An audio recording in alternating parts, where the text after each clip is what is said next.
Hello guys, welcome back in Goku Manhwa. Let's continue. Today's chapter begins with Teo adjusting his position. He seems distracted, his gaze wandering. Then he turned to her. "Are you still trying to test me?" he asked in a hushed voice. "In that case, do not hold back, just keep going. Since it was me who allowed this so easily, you can act without hesitation. You may leave me confused, but at once he feels she is slipping away. Wait. Why do you keep avoiding?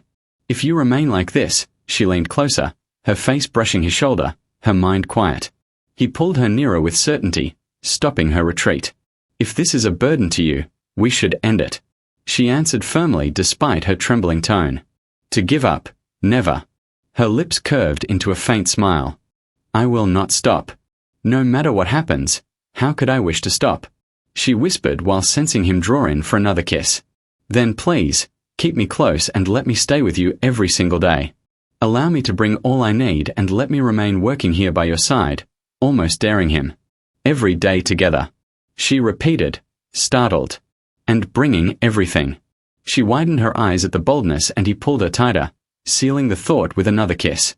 With those words she felt like a leaf drifting in the wind. He does not lie, she thought. Yes, it is all false. The truth is that I wish Adrian would claim me as his own, that he would keep me near, that he would never let me escape. Let me stay where you can watch me. Guard me with gentleness. And much later, he recalled the words that one day might be turned against her. "I am already seeing someone and he is much younger and far more handsome than you. Please, tell him the same thing as well," he pleaded silently. Rain poured outside. "Are you asleep?" she asked in the dark. "No, because of you I cannot rest, my shoulders ache." The river sank. "I still feel the weight in my chest because of you." "The way you say it is rather strange," he replied with a smile. "Do you know," he began while watching her. "I have something I want to tell you." She blinked in surprise. "Oh, what is it?" Somehow her heart quickened when those intense eyes met hers. "In the future, if there is trouble, if you feel uncertain, or simply when you need me close," he said, moving nearer like before, his tone steady. "Can you call for me without hesitation?"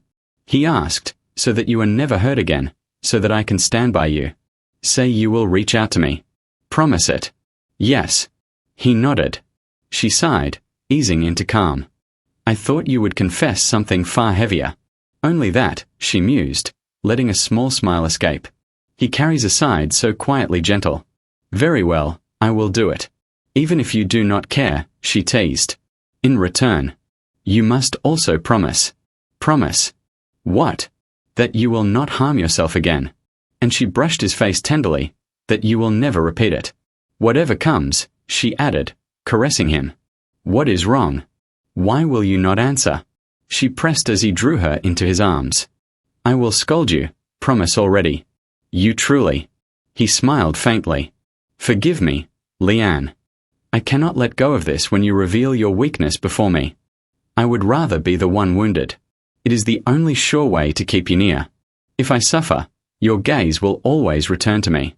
Instead of turning toward him, she kept smiling without reply until the end. She muttered under her breath, "Do not pretend you are sleeping." She stared at him silently. "Are you truly asleep?" she asked almost in a whisper.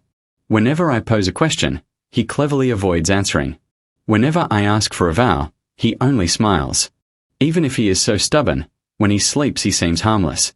Though, what kind of harmless soul is this one? She laughed to herself. "That day, when I spoke, you stayed quiet and only watched. When Adrian promised and Leanne gave no reply that night, we failed to see it clearly. My careless answers and the vows that you met with silence did not prepare us for the end that awaited. Oh heavens, Ryder, do not twist this upon me." For the first time she raised her voice. "Now I am uneasy. But going on, you left your trade to search among the ruins. Now I could believe you were chasing shadows across the valley. I received a token. It suited me. It suited you unbelievably well," thought the other. That stranger. Could she be too clever and not distracted? I wish to ask just once. What might that person think of the young teacher? I am curious as well. Let us find Adrian folding clothes. Stay calm. By now, Adrian, what could he be imagining about me? Do you know what is most dangerous between two who walk together? Silent attachment. The silent attachment, shouted the elder, drawing attention. If the hands should brush, the voices soften. And if the voices soften, even the hearts will lean close. Did you understand? And if the hearts lean close, their futures twist. He will hold you, and that is the end. So if you wish to keep your path clear, beware of the ties. She heard and turned red, hiding her face. That silent bond was the most frightening thing, and it still is. She thought with a dreamy look. In a connection that in theory was only for passing time before choosing different roads. She felt that little by little what remained was only herself. It was unsettling. Without knowing much about him, she ended up trusting his words, just like in those reckless days, like when she still believed in dreams. But aside from the pleasant parts, there was still something in him that remained uncertain. Then, let us follow Daniel. Then, everyone followed Daniel's lead. All right? Said a man praising the commitment of a young worker. The phone of one of them buzzed. An urgent message arrived. Come on, stop wasting time here and return to your tasks. Put in extra hours. Oh, it has been a while since I last called. How are you? You will end up bowing until your forehead scrapes the floor, one of them joked.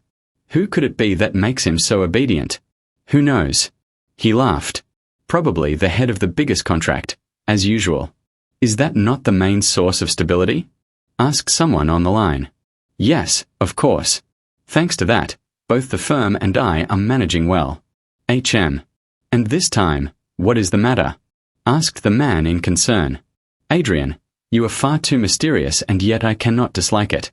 Strangely, he understood the heart of a woman too well. He appeared when I was fragile, saying just the words I longed to hear, things that made him seem like the hero of a story or film, someone who knew my thoughts like the lines of his hand. She mused while listening to the television. That is why, even knowing something was wrong, I began yielding little by little, but the true identity of that man. She widened her eyes as the image flashed across the screen. And with that we close today's chapter. The narrator left something that made me half uneasy, but well, until next week.